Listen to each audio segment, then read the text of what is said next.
Good afternoon, this is Gracie Opulenza and I'm all about eccentric and opulent lifestyle. You can find out a lot more about me on gracieopulenza.com. So I'm uploading a lot of videos on vintage fur. I have a blog called vintagestyleclothing.com, so please subscribe, look at that. I'm a big lover of fur, vintage fur only. There is so much vintage fur around the globe, you don't need to go and buy new fur. And for me, the choice of opting for fur is like the vaccine, you take it or not. But don't let the likes of Gucci or Stella McCartney dictate to you what you can and can't do. So, because that's just, all they're looking after is their bank account. Now, I have just uploaded a video on my YouTube about burying fur. Once it's molting, don't give it to a charity shop, don't give it to anyone. Bury it wherever you can. That's the beauty about fur. It's sustainable and you give back to Mother Nature like a dead animal when it dies. Unlike polyester or synthetic, which Gucci and Stella McCartney promote. You can't give it back to Mother Nature. All you can do, sell it on Vestiaire or give it to a friend. As you know, fashion is so hypocritical because it's one of the most polluting industries in the world. So, embracing vintage fur. If you want to know a lot more about mink, rabbit or sheep fur, have a look on my YouTube. I've been wearing fur for many, many years. I'm here in Tuscany in Italy. I live in a villa and in the winter it's incredibly cold.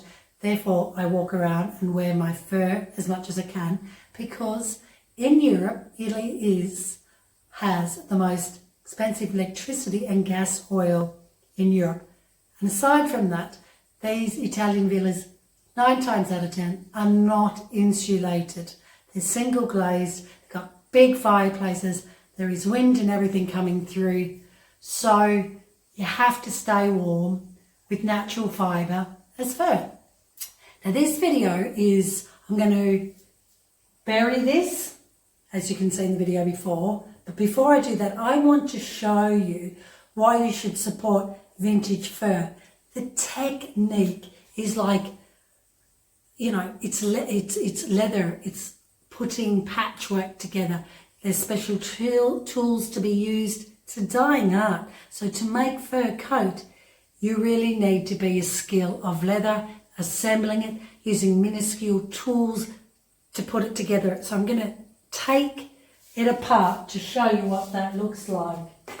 Got my Sakuto Japanese knife, a really sharp, made in Japan. You can check that out on menstylefashion.com. So, furs are always done with lining. Just want to see if you can, I'm sure you can see me cutting that. And it's normally silk lining. What I will do is get some scissors now. Hold on. Oh yeah. One moment. Why won't you let me pause? Scissors. Because I only want to do one take on this. Alright. So it's scissors. I put my knife away. Beautiful. Here in Tuscany in Italy, I am cutting away the silk lining. Normally fur is lined with silk lining. Mink, which is really high end, is done that. Now, I'm taking this all out because before I bury it, this is not animal, it's silk. You could recycle this if you wanted it, no need. So make sure you take it off and including the metal clips and have a look at this. And I want to show you the work that entails in putting together a fur coat. I'm wondering if you can see that, yeah. What I might do, look, can you see how it's like patchwork here? So with a really sharp, tiny tool, they cut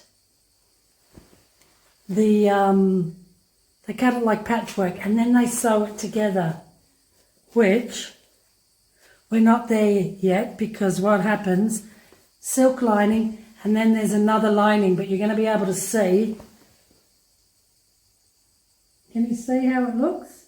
This is a real skill to make fur coats, hence why we should preserve them and use them, because it gives respect to the designer. I'm just going to try and, I want to show you. Look at this. All done by hand. Can you see how they're stitching this? I mean, it takes days to assemble this, probably weeks. That is putting it together like patchwork. Can you see how it's all put together there? So this is molting too much, hence I'm going to bury it amongst my olive trees. Now, if you wanted to upcycle your leather, your fur, then you need to really go to a specialist to do that. I think that is why a lot of people don't embrace it, because they really don't know how to modernise fur. But I'll do a video on that. So the work on this is incredible. I just want to continue to show you the hand stitching of it. And we're not at the skin yet. This is sort of a protective cloth. That is another layer, and then the silk's put, but you can definitely see how it's assembled. Really minuscule tool, and they stitch it together like patchwork. It's incredible. So what I'm going to do, I'm just going to, right, well, this is interesting. Oh, I've grown up on a farm, so here we go. Look, I'm not quite sure what this is. Can you see? That's the next layer. Here we go. There you go. Oh, this is fantastic. So that is a material that they put the leather, the fur, and then they put this, I guess, to absorb.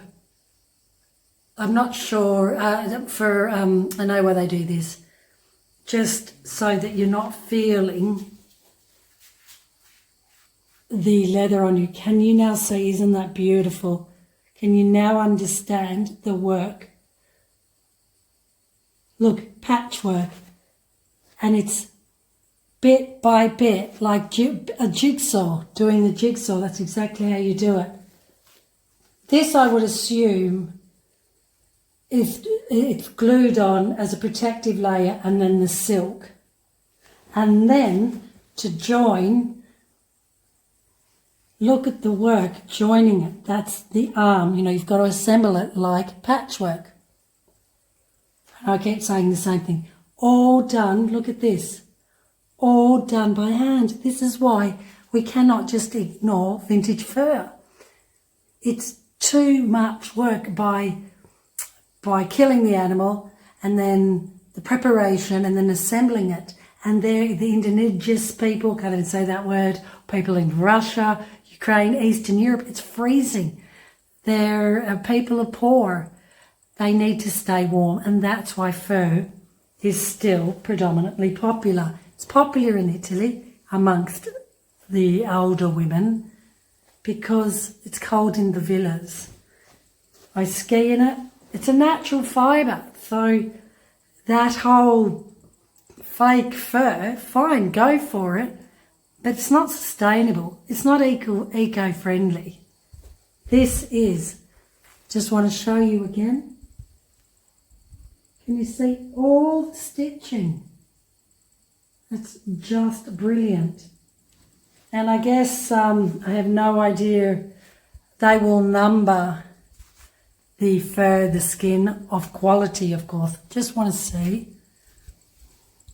Yeah, it's great, Really happy with this. I probably should have done this downstairs. This is molting, it's rabbit, it's had its day.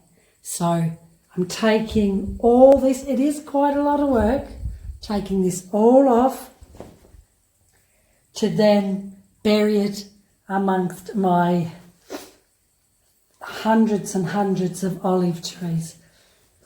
And here, look. Okay, I'm going to cut it more because I just really want... Look at the work, the skill, hand sewn this requires to put a fur coat together. And it is for this reason that we should keep wearing fur coats.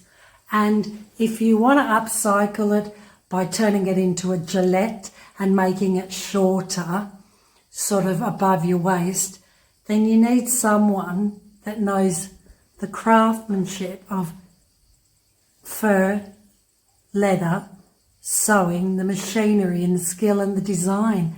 And it is slowly a dying art because we've got these big conglomerates telling us it's cruelty to animals. And, well, it's done. It was a trend. Trends come and go. And therefore, embrace vintage fur if you choose, if you want to. Belgium and Holland dump them, sell them. And you can try it. And if it's not for you, give it away. If the fur, if it's molting like this is, it's had its time. It may not look at it, but it'll go everywhere in your house and in your car, and it's had its time and day. I've brushed this. It's over for it. So I'm today just inspiring you, encouraging you to understand the bespoke, the artisan, the craftsmanship, the skill that goes in to making a fur coat, whether it's mink, rabbit, fox, whatever. It's patchwork. And here, this is done by machine, but it's all bits. And it's like a jigsaw. You have to put it together first. And then this is the arm, you can see that is hand stitched together to make it work. A lot of work. It takes days, weeks, depending on the quality of it. And then here, I'll cut this through. I'll show you again. That's more stitching to put it together. What do you think? Like, subscribe. Anyone pulled fur coat? Have you ever apart? Have you ever seen this? These videos of fur, vintage fur, is to inspire you to make your own choice. Don't be gaslighted into animal cruelty. Majority of these coats are already 60, 70 years old. You know, it's a tragedy. It's not eco-friendly to just let them sitting in wardrobes or having people tell you not to wear them. Wear them. And as I said, in Eastern Europe it's cold. In Italy the villas are cold. They keep you warm. You can ski in them as well if you go skiing, if you dare, want to. I have. It's animal skin, animal fur. It can handle snow and wet. But look, just want to keep showing you. So you can see, I mean, this is the first time I'm ever pulling one apart. Common with a silk lining or a satin, depending on the quality. And this would have been expensive, but it's not like my mink, which is silk lining. Then they put this, I'm sure it's some kind of protective layer between the silk or the satin, and then you can see it's assembled by machine, but that's work in itself, like patchwork. And then to join it all up, that you can see the cross stitching involved to put this coat all together. Can rip it a bit more, and I'll keep doing that. Even the pockets, yep. And this is numbered. Guess they have to. And then look at this. This is fantastic. Can you see that? Wait. Do you know what? I don't know why I'm being just cutting away. to show you how much hand stitching goes into it. Layers and layers. It's where it joins.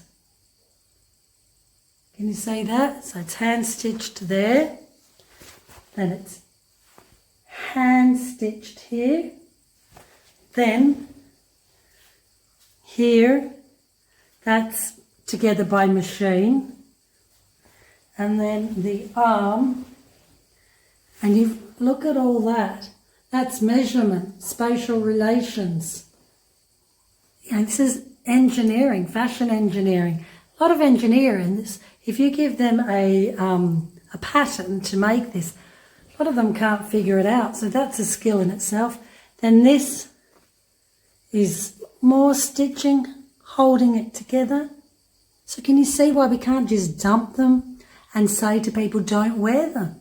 The animal's dead. As a respect to the animal, to the industry, to the person that made it. If it's still in great condition, wear them, give them away. But if it's molting like this, bury it. You've given it back to Mother Nature. And you cannot do that with fake fur. So which one is eco-friendly? It's a whole animal cruelty debate. Fendi still makes fur. But there's so much high quality fur up there that you can upcycle. You don't need to kill any more animals for it. But then, if you're an Eskimo and that, you got to keep warm. Don't have central heating there. What do we think? So you can see this, there's so much fur from this jacket. So this is a layer, protective layer, before the skin of the animal. And then this is rabbit fur. Still would be expensive because it took a lot to put it together, but it's not to the level of mink. But the technique, the skill, putting it together is exactly the same. Isn't that fascinating? So many hand-stitched or cross-stitched layers to assemble it. Share, like, subscribe. What do you think? And it's going to be buried, which is fantastic. I'll say it again. I've got a lot on fur, mink, rabbit, fox, shearling, which is sheepskin. But whatever you do, if it's molted, if it's had its day, take the time, take the satin off and bury it. Bury it in the forest. There, I'm just going to cut it a bit more. And I just want to see, I'm just going to cut it a bit more around the arm. Yeah. Because I want to, just to give. So this now, yeah, it's a lot of work taking it out, but it's worth it. So that is now all, feathers. Whoa, oh, that's only scissors. And I just want to show you the work, the hand stitch, the artisans, the engineering by assembling these fur coats, and hence why we should not throw them out. They're vintage, there's loads of them. Holland, Belgium, dumping them. If you want to try before you really invest in something more expensive, there it is. Isn't it fascinating? And as I said, here, this comes off easy. And you can see bit by bit, minuscule, with like a sharp razor blade that they cut, putting it together slowly, and then to bring it all together where under the armpit and on the shoulders they do this. Have you found this interesting? Share your views on how amazing this is in the sense of what it takes to make a fur coat from scratch.